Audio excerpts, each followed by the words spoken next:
Good morning students. Online video classes series में आज हम बात करेंगे इलेक्ट्रॉनिक विन्यास के बारे में। अब देखिए, इलेक्ट्रॉनिक विन्यास क्या होता है। हम सभी को पता है कि परमाणु में विद्यमान जो कक्षक होते हैं उनमें इलेक्ट्रॉनों का वितरण किस प्रकार से हो, कक्षक में जो इलेक्ट्रॉन भरे जाते हैं वो किस प्रकार से भरे जाते हैं, इसी व्यवस्था को इलेक्ट्रॉनिक विन्यास कहा जाता है। क्लियर। विभिन्न परमाणु में इलेक्ट्रॉनों का वितरण कुछ नियमों के आधार पर हम समझ सकते हैं, जिसमें है ऑफबो सिद्धांत। ऑफबो सिद्धांत आप सब लोग इसके बारे में पहले भी पढ़ चुके हैं। ऑफबो सिद्धांत परमाणु में विभिन्न इलेक्ट्रॉनों के वितरण का निर्धारण करता है। इसके अनुसार किसी परमाणु के विभिन्न कक्षकों में इलेक्ट्रॉनों के भरने का क्रम उनकी बढ़ती हुई ऊर्जा के क्रम में होता है। अर्थात सबसे पहले इलेक्ट्रॉन कम ऊर्जा वाले कक्षक में जाता है और उसके बाद किस में जाता है, कम ऊर्जा वाले कक्षक से अधिक ऊर्जा वाले कक्षक में। इलेक्ट्रॉन जब भरेंगे तो पहले कम ऊर्जा वाले कक्षक में भरेंगे और बाद में वो लोग किस में भरेंगे, अधिक ऊर्जा वाले कक्षक में। ये क्रम चलता रहता है। ऑफबो सिद्धांत में निम्नलिखित मूल नियम है। वो देखिए, पहला है पाउली का अपवर्जन सिद्धांत। अब देखिए, ऑफबो के अनुसार अपन इलेक्ट्रॉन भरेंगे पहले कम ऊर्जा वाले कक्षक में, फिर भरेंगे ज्यादा ऊर्जा वाले कक्षक में। अब इसका निर्धारण कैसे होगा, तो देखिए, इसके लिए मैंने आप लोगों के सामने कक्षक लिखे हुए हैं। पहले 1s कक्षक, इस कक्षा में केवल 1s कक्षक होता है, फिर 2s और 2p, 3s तीसरे आवर्त के 3s, 3p और 3d, चौथे में कौन कौन होते हैं, 4s, 4p, 4d, 4f। Clear. फिर 5s, 5p, d and f। और ये मैंने आगे वैकेंट कर दिया है। वैकेंट क्या मैंने छोड़ दिया है, सेम ऐसे चलते जाएंगे। क्लियर। ये n की वैल्यू है तो 1 2 3 4 5 6 मेन प्रिंसिपल क्वांटम नंबर, तो ये आगे सेम है चलता जाएगा, पर मैंने आपको समझाने के पर्पज से केवल इतना ही लिखा है। अब देखिए, अपन को ये पता करना है कि कौन सा कक्षक कम ऊर्जा का है और कौन सा कक्षक ज्यादा ऊर्जा का है। तो देखिए, आपको एरो लगाने हैं, तिरछे एरो। देखिए, ये लगा दिया मैंने 1s। क्लियर। फिर देखना 2s में कौन कौन आ रहा है, अकेला 2s आ रहा है। फिर आपको एरो लगाना है तो देखना कौन कौन आया, 2p और 3s। ऐसे ही करते हुए आप लोगों को एरो लगा लेने हैं और ये एरो लगा लेने के बाद देखिए, आपको तिरछे एरो लगाने हैं। मैंने जैसे लगाए समझ में आए होंगे। अब ये एरो का होता है हेड और ये एरो की होती है टेल। क्लियर। तो आपको हेड को पकड़ना है और दूसरे एरो के टेल से मिला देना है। क्लियर। तो देखिए, ये इसकी हेड है, ये बोलो कौन है, टेल, तो आप इसको मिला दीजिए। ये मैंने मिला दिया। क्लियर। ऐसे देखिए, इसके हेड को इसकी टेल से मिला देंगे, ये लीजिए।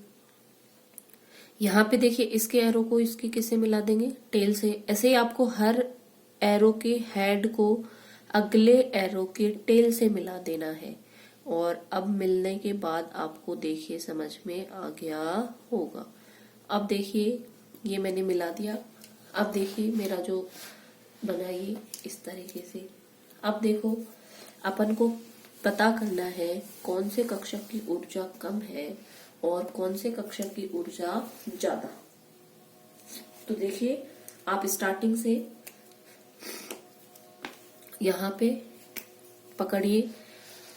सबसे पहले एरो लगाएंगे, एरो की हेड को दूसरे एरो के टेल से मिलाएंगे। इतना काम होने के बाद में देखिए, आप यहां से चलेंगे स्टार्टिंग से। देखिए, आप यहां से चले, यहां पे गए तो देखिए सबसे पहले कौन आया, 1s। मैं लिख लेती हूं, देखिए 1s।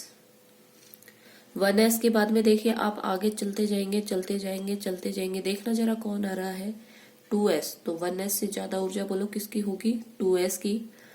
2s के बाद में वापस आप इसी उस पे चलेंगे तो देखना कौन आएगा, 2p, 2p के बाद में देखना जरा कौन आ रहा है 3s, 3s के बाद में वापस और आगे चलेंगे, देखना जरा कौन आएगा 3p, देन कौन आ रहा है देखना जरा 4s, और फिर कौन आ रहा है 3d। और ये आप लोगों ने देखा भी होगा, जब डी ब्लॉक एलिमेंट पढ़ते हो तो पहले इलेक्ट्रॉन s में जाता है, उसके बाद कहाँ पे जाता है 3d में। तो सेम एज आपको ये यहाँ से पकड़ लेना है और पकड़ते हुए आपको आगे चलना है। रास्ते में आपके जो भी कक्षक आएंगे उनको आप लिखते जाए। तो 1s की ऊर्जा होगी सबसे कम, और फिर आप इनको ऊर्जा के बढ़ते हुए क्रम में लिखेंगे। तो अब अपन जब इनका इलेक्ट्रॉनिक विन्यास लिखेंगे तो अपन इजीली आइडेंटिफाई कर सकते हैं कि पहले इलेक्ट्रॉन किस में जाएगा। मान लीजिए 2s और 2p है, आपको नहीं समझ में आ रहा कि इलेक्ट्रॉन पहले किस में फिल करना है, तो फिर आप ये एनर्जी डायग्राम अपने माइंड में ध्यान में रखें और यहाँ से अपन इजीली आइडेंटिफाई कर सकते हैं कि 2s में जाएगा, फिर किस में जाएगा 2p में, फिर 3s, 3p, then 4s, then 3d, 3d के बाद में आप आगे चलेंगे तो देखो किस में जाएगा 3d के बाद में देखो कौन आ रहा है 4p, 4p के बाद किस में जाएगा 5s, फिर जब आप आगे चलेंगे तो 4d, 5p एंड 6s, और इसके बाद में किस में जाएंगे 4f में। क्लियर।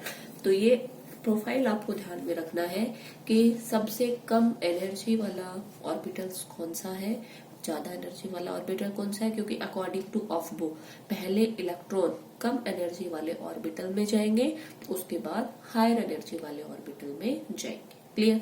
ओके, अब देखिए पाउली का अपवर्जन सिद्धांत, ये भी आप लोग पढ़ चुके हैं, एक बार दोबारा सुन लीजिए।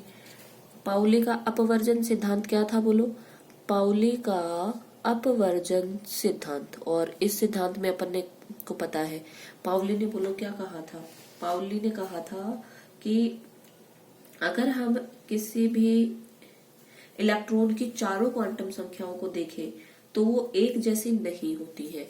चार क्वांटम संख्याएं अपन पीछे पढ़ चुके हैं, प्रिंसिपल क्वांटम नंबर जिसको n से डिनोट करते हो, magnetic quantum number, azimuthal quantum number and spin quantum number. ये चार क्वांटम संख्या अगर अपन किसी इलेक्ट्रॉन के लिए देखें, किन्हीं भी दो इलेक्ट्रॉन्स के लिए देखें तो ये सेम नहीं हो सकती है।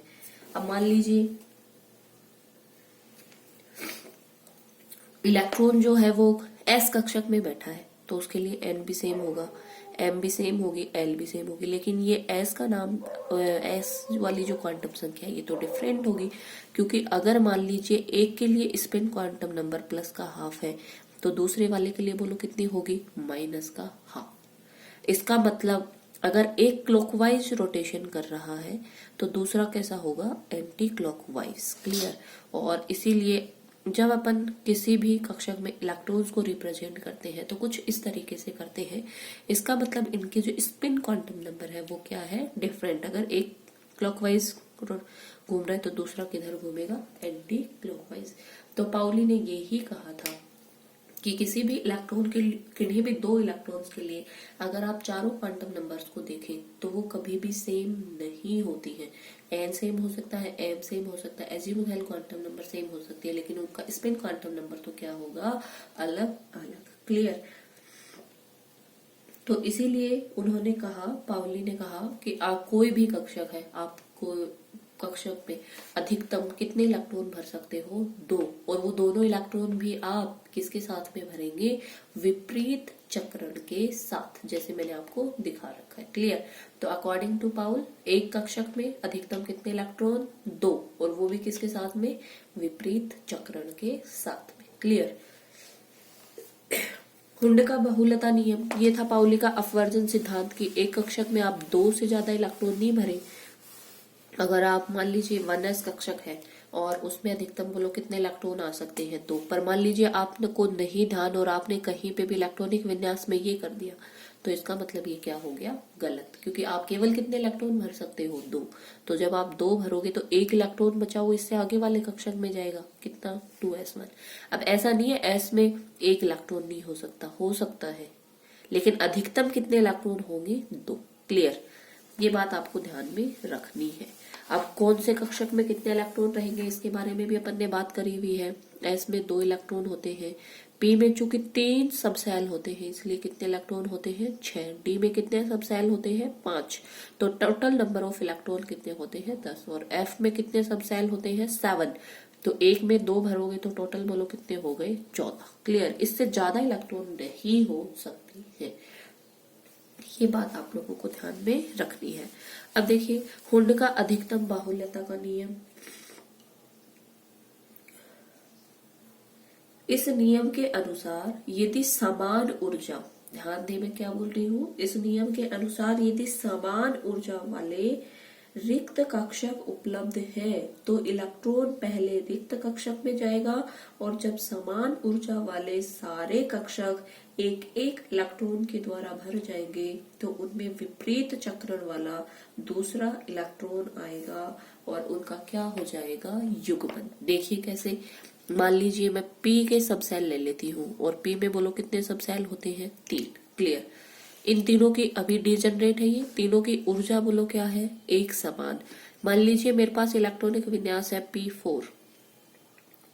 अब एक तरीका तो है कि मैं एक कक्षक में मुझे पता है 2 इलेक्ट्रॉन आते हैं, 2 इलेक्ट्रॉन आते हैं, हो गए 4 इलेक्ट्रॉन, और ये वाला इलेक्ट्रॉनिक विन्यास है गलत। वो इसलिए क्योंकि हुंड ने क्या कहा था कि यदि समान ऊर्जा वाले कक्षक हैं तो सबसे पहले इन कक्षकों, सभी कक्षकों में इलेक्ट्रॉन भरे जाएंगे। जब ये कक्षक भर जाएंगे उसके बाद इलेक्ट्रॉनों का युग्मन होना स्टार्ट होगा। तो आप 4 इलेक्ट्रॉन को ऐसे फिल नहीं कर सकते। देखिए अपन कैसे फिल करेंगे। अपन को पता है तीनों की ऊर्जा एक समान है, पहले तीनों कक्षकों में इलेक्ट्रॉन भरेंगे 1,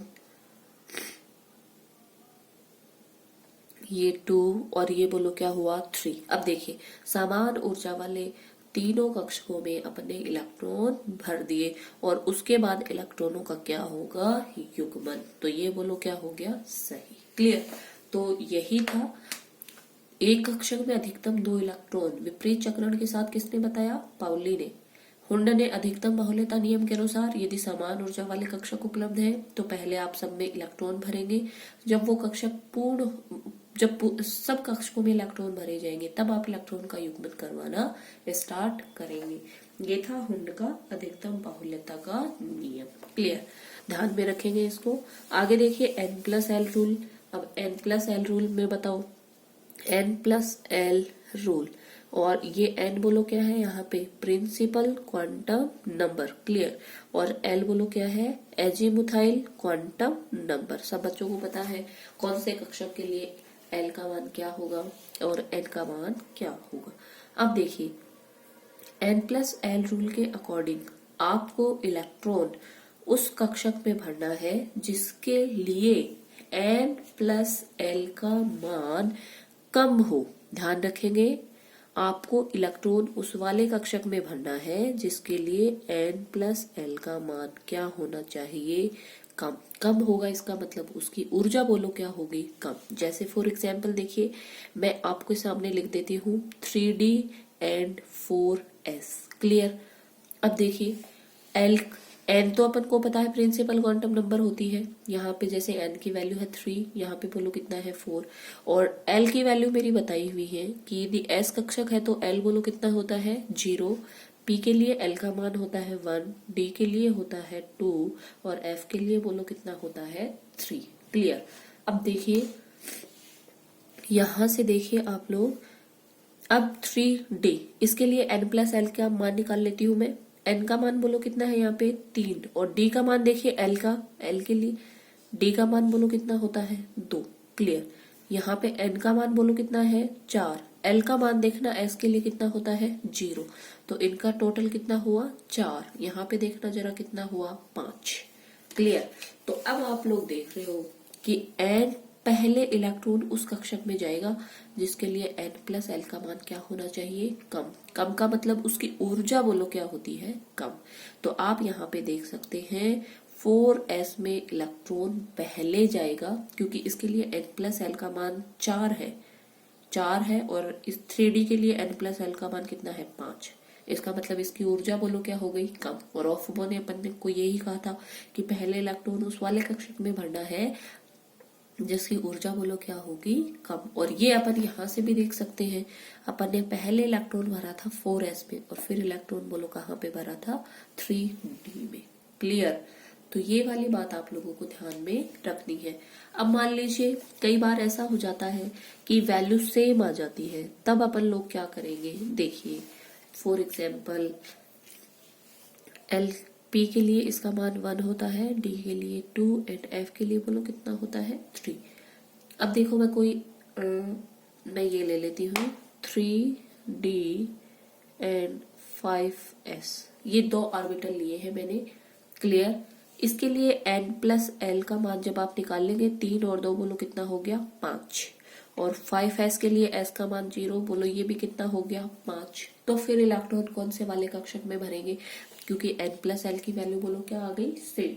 अब सेम आने पे आपको ध्यान में रखना है n हमेशा डोमिनेट करता है l पे, डोमिनेट करता है n किस पे, n डोमिनेट करेगा बोलो किस पे l पे।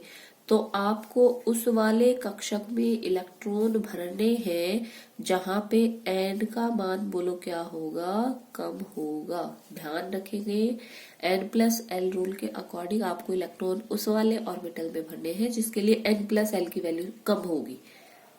अब मान लीजिए n प्लस एल की वैल्यू सेम आ गई, तो सेम आ गई तो फिर आपको ध्यान में रखना है कि n डोमिनेट करता है हमेशा किस पे l पे। इसका मतलब अब आप इलेक्ट्रॉन उस वाले कक्षक में भरेंगे जिसके लिए n की वैल्यू क्या होगी कम होगी। तो यहाँ पे देखिए n की वैल्यू कितनी है 3, यहाँ पे बोलो कितनी है 5। तो अपन अब इलेक्ट्रॉन उस वाले कक्षक में भरेंगे जिसके लिए n का मान क्या होगा कम होगा। तो पहले इलेक्ट्रॉन जाएंगे 3d में और फिर इलेक्ट्रॉन बोलो किस में जाएंगे 5s में। क्लियर। तो ये बातें आप ध्यान रखेंगे इलेक्ट्रॉनिक विन्यास भरने के लिए, किसी भी परमाणु में इलेक्ट्रॉन का वितरण करने के लिए।